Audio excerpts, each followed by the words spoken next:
প্রসব করব, ওই মুহূর্তে নাকি আমি বেহুশ হয়ে গেছি। মানুষ আমারে বলছিল হুশ হওয়ার আসার পরে আমি নাকি মরে গিয়েছিলাম, মর্মে সবাই ধারণা করেছে।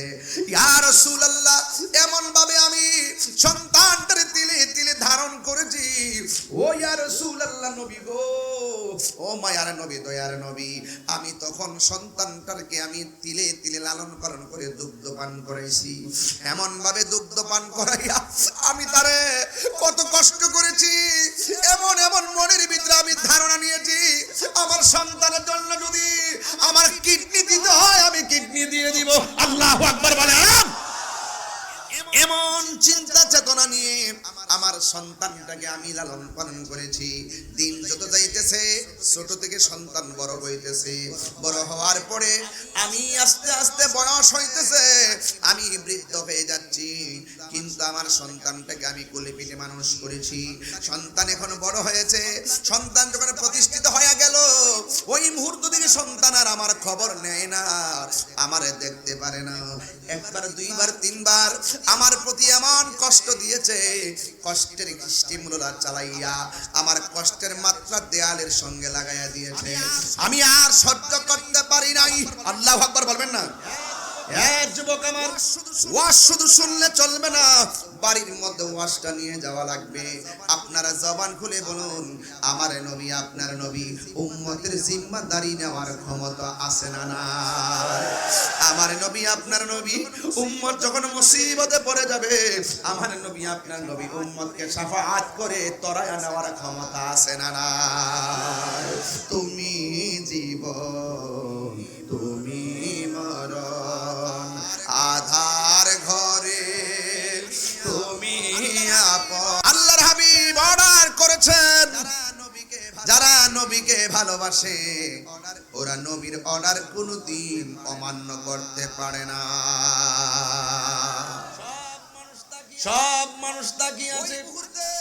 ওই মুহূর্তে আল্লাহর হাবিব সাল্লাল্লাহু তাআলা আলাইহি ওয়াসাল্লাম ওই গুরুস্থানে, সুবহানাল্লাহ কোন রে, ওই মহিলাটা লাঠি ভর করে করে যখন কবরের পাশে দাঁড়ায় গেলেন, ওই মুহূর্তে মহিলা কবর পারে দাঁড়ানোর পরে আল্লাহর হাবিব ডাক দিয়ে বলেন, মা আপনি কে গো?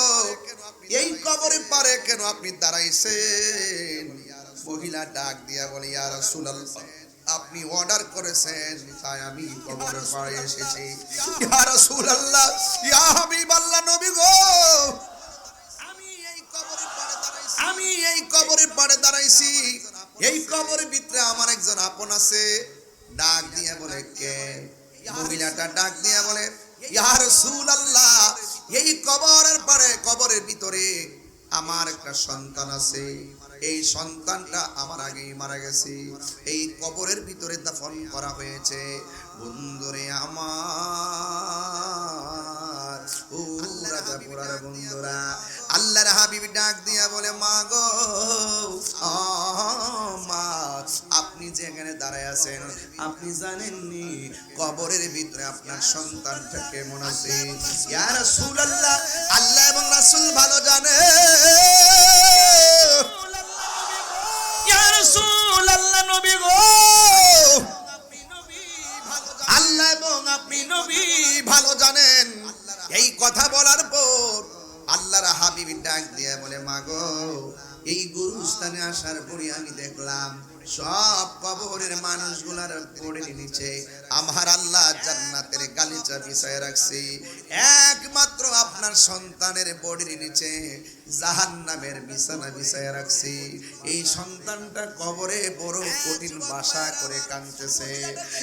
যুবক ভাইরা আমার, মহিলাটা যেই মাত্র শুনলো তার সন্তানটা কবরের ভিতরে জাহান্নামের আগুনে জ্বলতেছে, ওই মুহূর্তে মহিলা সন্তানের মা হইলেও মা সন্তানের জন্য কান্নাকাটি না করে মা মুস্কি মুস্কি হাসতেছে। আল্লাহর হাবিব জিজ্ঞাসা করে, মা, মা সন্তানের জন্য কত পাগল? ও মা, সন্তানের জন্য মা কত পাগল, কিন্তু আপনি সন্তানের আযাবের কথা শুই না কান্নাকাটি করলেন না, আপনি কেন গো? চোখের পানি ফালায় না কান্না করে হাসি দিলেন। এবার মহিলাটা ডাক দিয়া বলি, ইয়া রাসূলুল্লাহ, ইয়া হাবিবাল্লাহ, আমি কেন হাসতেছি জানেননি? আমি আল্লাহর শুকরিয়া আদায় করে হাসতেছি। ওই কেন? এই আমার সন্তানটারে আমি 10 মাস 10 দিন পেটের মধ্যে ধারণ করেছি। এমন কোন রাত্র নাই যেই রাত্রে আমার সন্তানের লাথি খাইয়া আমার ঘুম ভাঙে নাই। আমার কাঁচা ঘুমের ভিতরে সন্তান পেটে লাথি মাইরা, কলিজায় লাথি মাইরা আমার ঘুমটা ভাঙিয়া ফেলাইছে। এমন কোন দিন নাই খাইতে বসলে আমার সন্তান আমার পেটের মধ্যে লাথি মেরেছে, আর সন্তানের লাথি খাইয়া আমার খাবারের প্লেট আমি রেখে দিয়েছি। এমন ভাবে রাতের বেলা লাথি খাইয়া রাত্র আমি কাটাইছি চোখের পানি ফালাইয়া ফালাইয়া, কিন্তু সকালবেলা কাউকে আমি বুঝতে দেই নাই সন্তানের ব্যথায় কান্না করেছি। মানুষের সামনে হাসি মুখে কথা বলেছি, আল্লাহু আকবার বলেন না কেন? মানুষের সামনে আমি হাসি মুখে কথা বলেছি, কিন্তু সন্তানের বাবার কাছে আমি বলি নাই। দাইমারা বলেছে, আমি যখন প্রসবের ব্যথায় কাতরাতে ছিলাম, আমি নাকি বারবার আমি বেহুশ হয়ে গিয়েছিলাম। আমি যখন সন্তানটাকে দাফন, মাটির বিছানা হইবে আপন, সঙ্গে কেহ যাবে না। আল্লাহুম্মা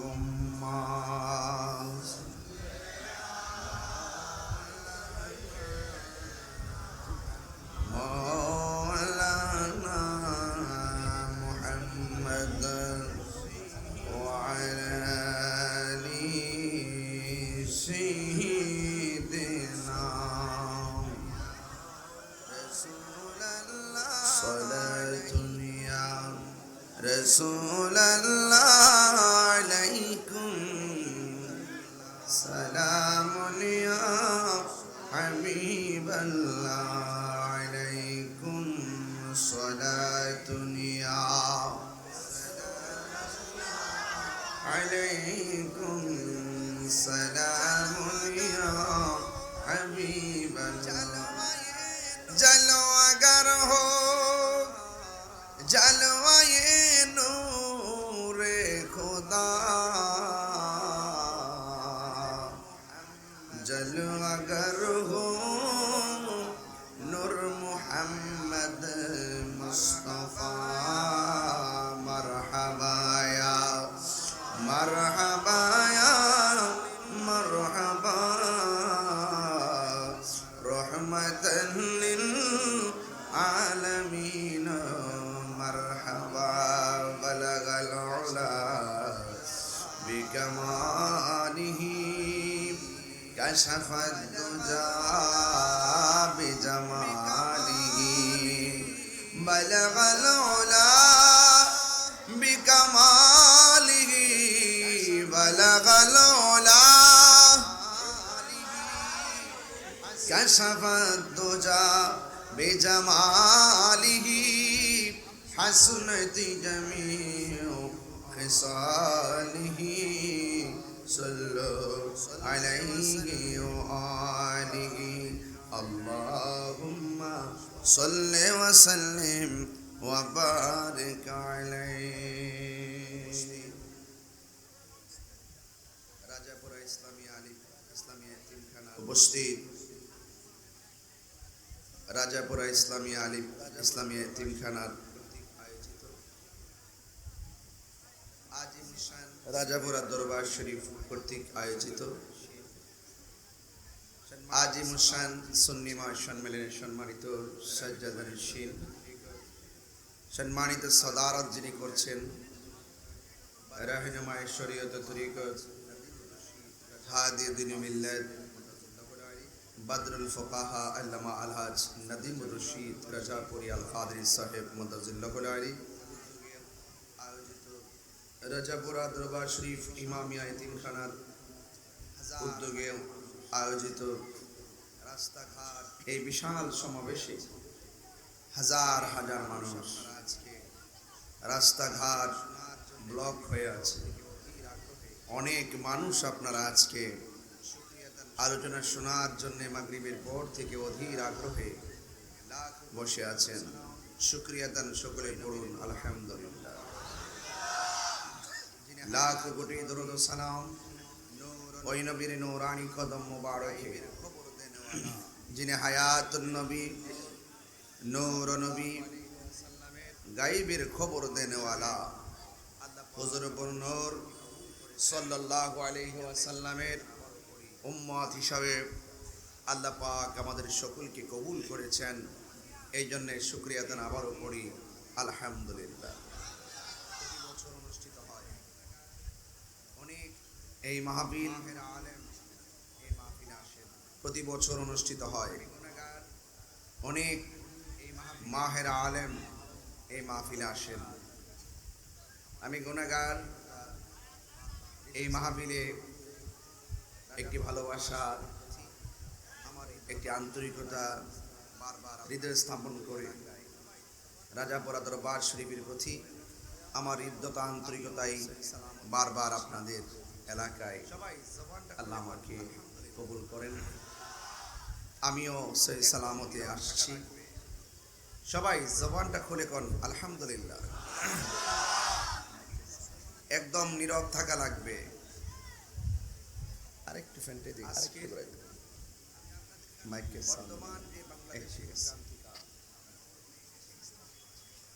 আজকের আমি আপনাদের কাছে বর্তমান যে বাংলাদেশের ক্রান্তিকাল, আপনারা বলুন এই দেশে ইসলাম এনেছেন কারা? আমি আপনাদের কাছে একটি প্রশ্ন রাখতে চাই, আপনারা বলুন এই দেশে ইসলাম এনেছেন কারা? আরো জোরে বলুন। আমার মাথায় ব্যথা হয়েছে, ব্যথা হলে ব্যথার ওষুধ সেবন করব, তাই বলে আমি তো মাথা ব্যথার জন্য গলা কেটে ফেলতে পারি না। যদি কোনো একান্তই কোনো মাজারে যদি শরীয়ত বহির্ভূত কাজ হয়, যে ব্যক্তি মাজারে শরীয়ত বহির্ভূত কাজ করবে তাকে গাছের মধ্যে বেঁধে রাখবেন। যিনি শরীয়ত বহির্ভূত কাজ করলো তাকে আপনি কিছু না বলে আপনি যাচ্ছেন মাজার ভাঙতে, তার মানে বোঝা গেল আপনার মতলব খারাপ। সিন্নি খাইলেন কাল তারা মুল্লা ছিলেন। এদেশে ইসলাম এনেছেন আল্লাহর ওলিগণ। যারা ওলি আল্লাহর মাজারে লাথি মেরে ভাঙ্গার চেষ্টা করেছেন তাড়াতাড়ি তওবা করেন। যে মাজারগুলো ভাঙ্গা হয়েছে অন্তর্বর্তীকালীন সরকার রাষ্ট্রীয়ভাবে সেই মাজারগুলো আবার মেরামত করে দেন। এতে দেশের লাভ হবে, দশের লাভ হবে, নিজেরও লাভ হবে। কথা কোন ঠিক কিনা? যারা ভেঙ্গেছে তারা যদি তওবা না করে, মান আদালি ওয়ালিয়ান ফাকাদ আযানতুহু বিল হারবে, যারা ওলি আল্লাহর সঙ্গে গাদ্দারি করবে, দুশমনি করবে, আল্লাহ পাক তাদের বিরুদ্ধে ডাইরেক্ট যুদ্ধের ঘোষণা দিয়েছে। আমাদের কিছু করতে হবে না, আল্লাহর পক্ষ থেকে ফয়সালা হয়ে যাবে। এই জন্য ওলি আল্লাহ মাজার যারা ভাঙতে যায়, এরা ইবনু আব্দুল ওয়াহাব নজদির অনুশাসন এই দেশে কায়েম করতে চায়। 360 আউলিয়ার উত্তরসূরি যারা, ওলি আল্লাহকে মহব্বত করে যারা, এরকম পাগল বাংলাদেশে আছে না নাই? ওরা মাজার ভেঙে চাচ্ছে দেশে সাম্প্রদায়িক দাঙ্গা লাগানোর জন্য, সুন্নিদেরকে হয়রানি করার জন্য। আমরা এই চালাকি বুঝে গিয়েছি। এই জন্য আমরা চোখে দেখেছি ফেসবুকের পাতায় তারা মাজার ভাঙতেছে, আমরা শুধুমাত্র যৌক্তিক প্রতিবাদ করেছি, কিন্তু আমরা লাঠি দিয়ে প্রতিবাদ করি না। আমরা জানি যে এই সুযোগে লাঠি হাতে নিলেই আমাদেরকে মিথ্যা হয়রানি ভাবে আমাদের উপর একটা জুলুম চালিয়ে দিতে পারে। কথা বলেন ঠিক কিনা? আপনার বাবার কবর কি কেউ লাঠি দেওয়ার অনুমোদন আছে? তবে একটা কথা ফাইনালি বলি, এই রাজাপুরায় কবর আছে না নাই? আপনার বাবার কবর কি কেউ লাঠি দেওয়ার অনুমোদন আছে? তাহলে আল্লাহ নবীর মাজারের মধ্যে লাথি দেয়, তার চাইতে নিকৃষ্ট মানুষ কি আর কেউ হতে পারে? সুরক্ষা করতে হবে। এই জন্য মাজারগুলো হলো আমাদের চেতনা। সবাইকে বলবো মাজার ভাঙ্গা নয়, মাজারকে সুরক্ষা করতে হবে। মাজারকে কি করতে হবে? সুরক্ষা করতে হবে, কারণ মাজারগুলো হলো আমাদের চেতনার জায়গা। কথা বলেন ঠিক কিনা? মাজারগুলো আমাদের আকাশের ভিতরে তরিকতের সৌন্দর্য। এই সৌন্দর্য, এই বাগানের মালি হিসাবে আমরা সবাই আছি কিনা বলেন? এই আকাশের ভিতরে অনেক তারকা আছে, অনেক ছোট তারকা, বড় তারকা। দেখবেন মাগরিবের নামাজের পর হলে বড় তারকা দেখা যায়, আবার দিনের বেলা রাত্র যত গভীর হয় আস্তে আস্তে তারকার পরিধি বাড়ে এবং অনেক ছোট তারকা বড় তারকা থাকে আকাশের মধ্যে ফুটে ওঠে। আবার দিনের বেলার সূর্য যখন ওঠে ওই তারকাগুলো কি হয়ে যায়? বিলুপ্ত হয়ে যায়, থাকে কিন্তু সূর্যের আলোতে তারকাগুলো হারিয়ে যায়। কারণ এখানে হয়তো তারকা না, আরেক দেশে যখন রাত হয় সেখানে তারকা ঠিকই। এই তারকাগুলোর ভিতরে এমন কিছু তারকা আল্লাহ পাক এই তারকাগুলো সৃষ্টি করেছেন। ওয়ালাকাদ যায়্যানা সামা আদ-দুনিয়া বিমাসাবি। আল্লাহ পাক এই তারকাগুলোর ভিতরে এমন কিছু তারকা বানায় রাখছেন, আল্লাহু আকবার বলেন, আলোকোজ্জ্বল তারকা বানিয়ে রাখছেন যে তারকাগুলো দিয়ে দুনিয়ার জমিনে যে দুশমন আছে, শয়তান আছে, এই শয়তানদেরকে ওই তারকা দিয়ে শিকার করা হয়। আল্লাহু আকবার বলেন। আকাশের তারকা কখনো উঠে কখনো ডুবে যায়, আকাশের চাঁদ কখনো উঠে কখনো ডুবে যায়, আকাশের সূর্য কখনো উঠে কখনো ডুবে যায়। কিন্তু আপনি মনে রাখবেন আল্লাহ আসমান সাজাইছে তারকা দিয়ে, জমিনটা কি দিয়ে সাজাইছে সেটা আপনাকে জানতে হবে। এই জমিনটা আল্লাহ সাজাইছে ওই সমস্ত তারকা দিয়া যারা এক সেকেন্ডের জন্য হারায় না। বলেন না সুবহানাল্লাহ। এক সেকেন্ডের জন্য হারায় না। ওই তারকা সমূহের মধ্যে একটি তারকা হযরত গাউসুল আজম আব্দুল কাদের জিলানী, হযরত খাজা গরিবে নওয়াজ মুঈনুদ্দিন চিশতি, হযরত বাহাউদ্দিন নকশবন্দি, মুজাদ্দিদ আল-ফিসানি was born 1649 before the birth of Christ in Hindi of Punjab। আরেকটি হলো মুজাদ্দিদ আল-ফিসানি। চিৎকার মেরে বলুন না সুবহানাল্লাহ। এই জন্য এই তারকাগুলো জমিনে থাকা অবস্থায় যেমন স্মরণীয়, জমিনের নিচে বেহেশতের বাগানে শুয়ে আছেন, এখনো 750 বছর পরে শাহজালাল আমাদের হৃদয়ে আছে না নাই? খাজা গরিবে নওয়াজ আছে না নাই? গোলাপ শাহ আছে না নাই? গরিবুল্লাহ শাহ আছে না নাই? মিসকিন শাহ আছে না নাই? বাহাউদ্দিন নকশবন্দি আছে না নাই? আমানত শাহ আছে না নাই? শেরে বাংলা আছে না নাই? শাহ আলী বুগদাদি আছে না নাই? শাহপুরান আছে না নাই? কিয়ামত পর্যন্ত ওই প্রেমিক, ওই আশিক, ওই আল্লাহর ওলিগণ আশিকদের হৃদয়ে থাকবে, তাদেরকে এক সেকেন্ডের জন্য কেউ দাবিয়ে রাখতে বা হারাতে পারবে না।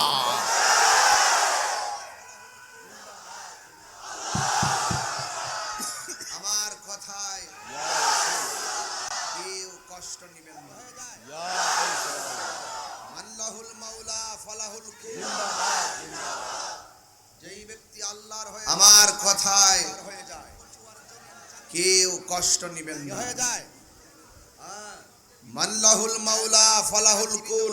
রাজাপুরা এসেছেন, যেই ব্যক্তি আল্লাহর হয়ে যায় সারা পৃথিবী তার হয়ে যায়। কচুয়ার জমিন, চান্দিনার জমিনের বিভিন্ন জায়গা হয়ে যায়। এরপর আজকে যারা জীবিত মানুষ রাজাপুরা এসেছেন, লাকসামের জমিন, চাঁদপুরের জমিন, কচুয়ার জমিন, চান্দিনার জমিনের বিভিন্ন জায়গা থেকে, যত জায়গা থেকে আপনারা এসেছেন, হাজীগঞ্জের বিভিন্ন জায়গা থেকে যারা এসেছেন, দোয়াভাঙ্গা, কালিয়াপাড়া, নাকি কালিয়া, আবার কালিয়াপাড়া, হ্যাঁ, জমিনের উপরে যত জায়গা থেকে আপনারা এসেছেন, হেঁটে এসেছেন, গাড়ি দিয়ে এসেছেন, আমার সামনে বসেছেন, আমি কথা বলছি আপনারা শুনছেন, আবার আপনার বাড়িতে চলে যাবেন, আপনারা জমিনের উপরে, আবার এই জমিনের নিচে যারা এতিম হয়ে পড়ে আছে তারা চাইলে কিন্তু এখানে আসতে পারছে না। ওয়ামা ইয়াস্তাবিল আহইয়াউ ওয়ালাল আমওয়াত। এই দুনিয়ার জমিনে যারা জিন্দা এবং যারা মুর্দা তারা কখনো এক হতে পারে না। ইন্নাল্লাহা ইউসমিউ মান ইয়াশা। ওই কবরের নিচে মানুষগুলো কেমন আছে সবাই দেখবে না। ওই কবরের মানুষগুলো কারা, তারা কেমন আছে কেউ তাদের কান্নার আওয়াজ শুনবে না।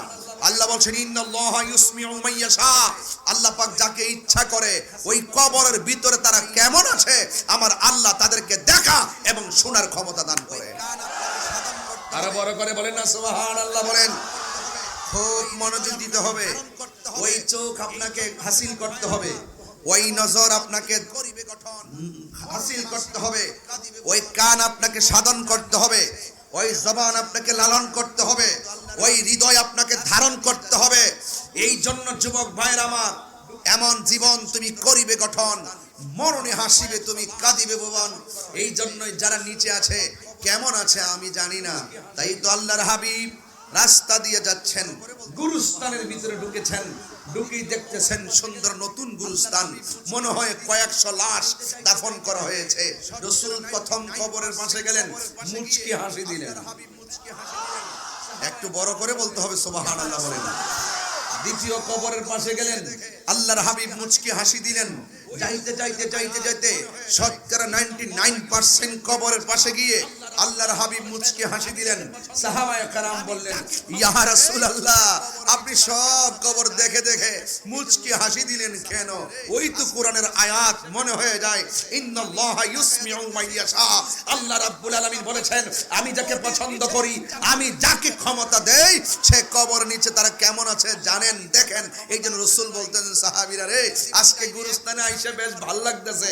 আমি নিজে তাকায়া দেখতেছি, গুরুস্থানের প্রত্যেকটা মাইয়েতের বডির নিচে জান্নাতের গালিচা বিছায় রাখা হয়েছে। আল্লাহর হাবিব দেখার ক্ষমতা আছে না নাই?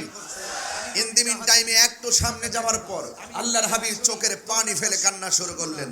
সাহাবায়ে কেরাম বলেন, ইয়া রাসূলুল্লাহ, একটু আগে আপনি হাসলেন, এখন আপনি কাঁদছেন কেন?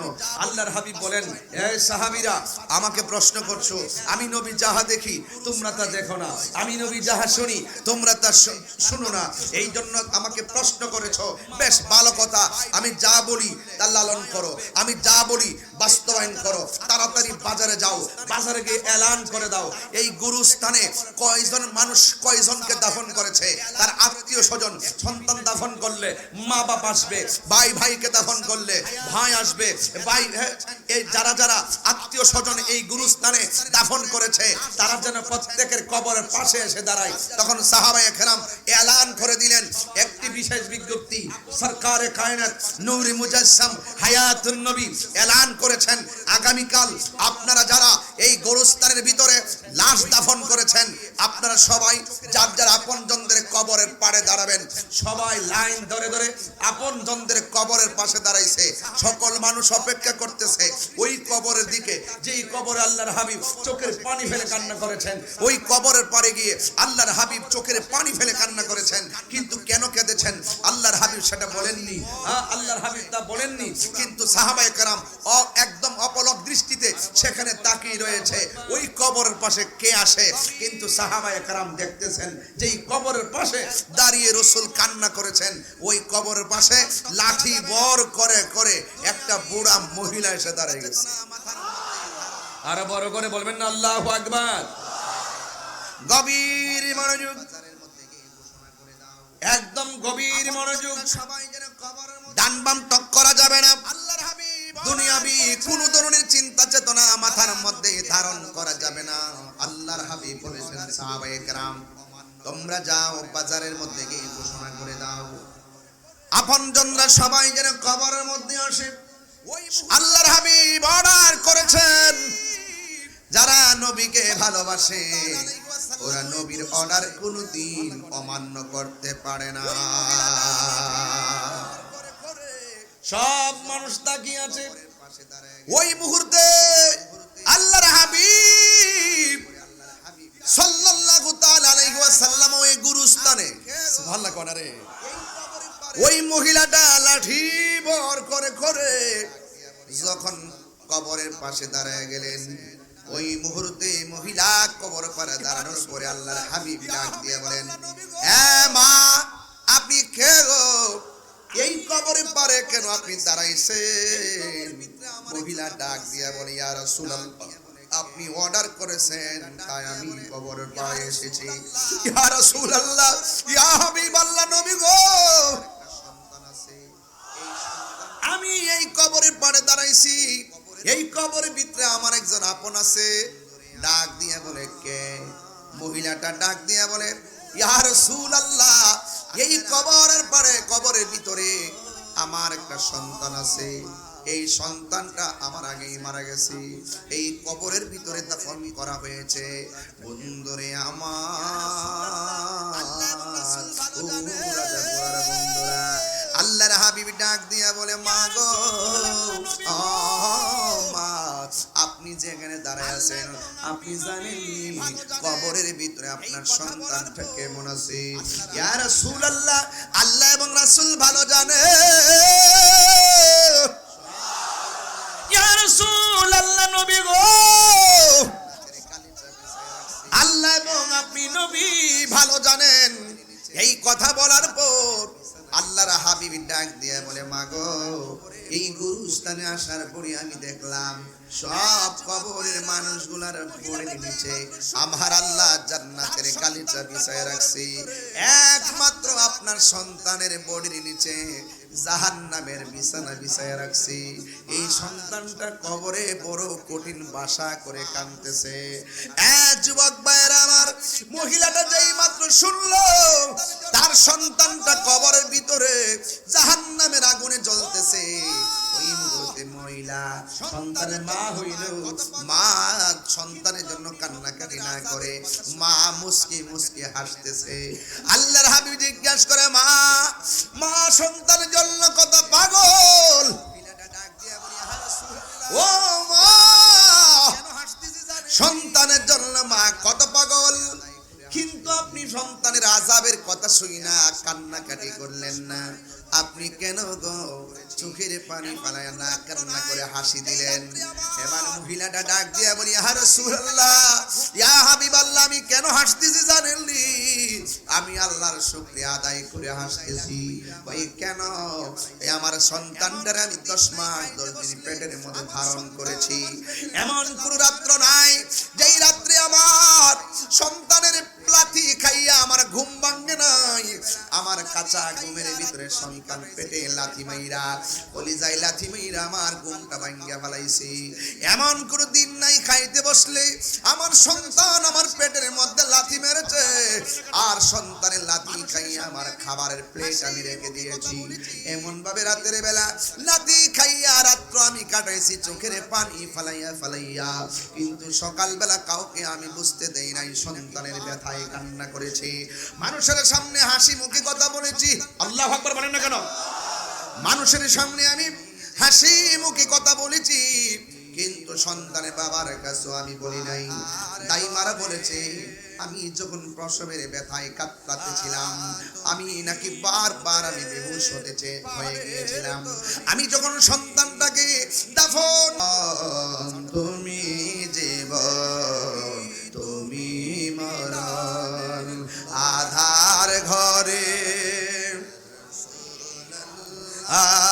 তুমি মোদের পাহাড়ের তরি, তুমি মোদের, সাউন্ডটা তুলে দেন, তুমি নিদান তোরা নেওয়ালা, ইয়া রাসূলুল্লাহ, ইয়া হাবিবাল্লাহ, ইয়া রাসূলুল্লাহ, ইয়া হাবিবাল্লাহ, ইয়া রাসূলুল্লাহ, তুমি মোদের আশার আলো, তাই তো তোমায় বাসি ভালো, তুমি মোদের আশার আলো, তাই তো তোমায় আর হৃদয় নামের ফুল দানিতে হৃদয়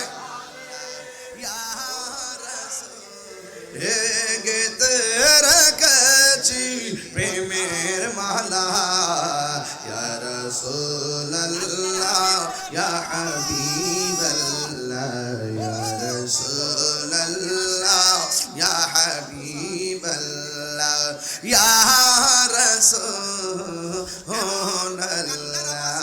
জোরে জোরে কি আল্লাহু আকবার বলা যাবে না? আল্লাহর হাবিব বলে, মা, ও মা গো, আপনি হাসেন, অথচ আমি নবী দেখতেছি সন্তানে জাহান্নামের বিছানায় গড়াইতেছি।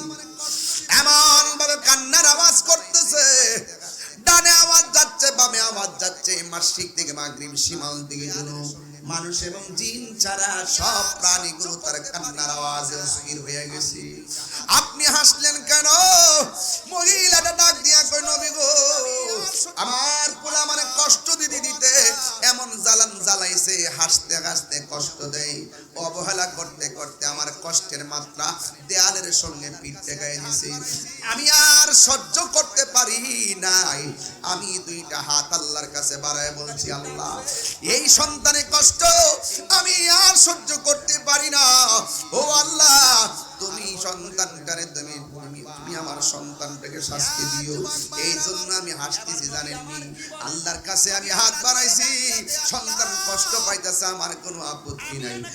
আমি পাগলের, আমি কাঙ্গালির ডাকছে আমার আল্লাহ শুনেছে, এই জন্য আমি আনন্দে হাসতেছি। আরো বড় করে বলেন আল্লাহু আকবার।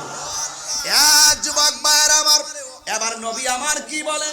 নবী আমার আল্লাহরে ডাক দিয়ে, আল্লাহ, আমি না কবর আযাবটা দেখতেছি, মহিলাটা তো কবর আযাব দেখে না। যদিও মহিলাটা হাসতেছে, মা হাসতেছে, সন্তানের কষ্ট শোনার পরে তার মন বলে না। ও আল্লাহ, আমি নবী তোমার কাছে আহ্বান জানাই, মুনাজাত করি, আমি তোমার কাছে ফরিয়াদ করি, মহিলাটার সন্তান কবরের ভিতরে যেইভাবে জ্বলতেছে, এই দৃশ্যটা মাকে একবার দেখায়া দাও। আপনারা জবান খুলে বলেন, নবী যদি বলে দেখায়া দাও, আমার আল্লাহ দেখাইবে কি দেখাইবে না? নবীর মতন মুস্তাজিবু দাওয়া পৃথিবীর কেউ না। নবী যদি বলে দাও, আল্লাহ দিবে। কথা কোন ঠিক কি না? নবী যদি বলে আল্লাহ আমার উম্মতকে maaf করে দাও, আমার আল্লাহ উম্মতকে maaf করে দিবে। কথা বলেন ঠিক কি না? নবী যদি বলে আল্লাহ এটা আসামি, আল্লাহ বলে আমি ছাড়তাম না। নবী যদি বলে আল্লাহ ছেড়ে দাও, আমার আল্লাহ আমার নবীর সুপারিশ কবুল করবে কি করবে না? শাফাআতি লিআহলিল কাবাইরি মিন উম্মতি, আমার নবী উম্মতের জন্য সুপারিশ করেন ওয়ালা। ও বন্ধুরে, ও যুবকের দল, কি ভাষায় ওয়াজটা বোঝায় যাব? হিন্দি টাইমে আমার নবী, আপনার নবী আল্লাহর ডাক দিয়া বলে, আল্লাহ মেহেরবানি করে সন্তানটা কবরে কেমন ভাবে আযাবে জ্বলতেছে, মেহেরবানি করে তুমি একটু দেখায়া দাও। আমার নবী বলতে দেরি, কবরের ছানি বেদ কইরা আমার আল্লাহ ওই মহিলাটার সামনে সন্তানের আযাবটা তুলে ধরলেন। যেই মাত্র সন্তানটা আযাবটা দেখলো, মা তো মাই, হাজার কষ্ট মারে দিলেও সন্তান মার সামনে একবার মা কইয়া ডাক দিলে মা দুঃখিনীর সব কষ্ট মাটি হয়ে যায়। কথা কোন ঠিক কিনা? জান্নাতের চাবি আমার মা, মা গো, জান্নাতের চাবি আমার মা। বলেন না, জান্নাতের চাবি মা গো, জান্নাতের চাবি আমার মা। মা হাজার বেঁচে নাই, তার মতো দুঃখী নাই। মা হাজার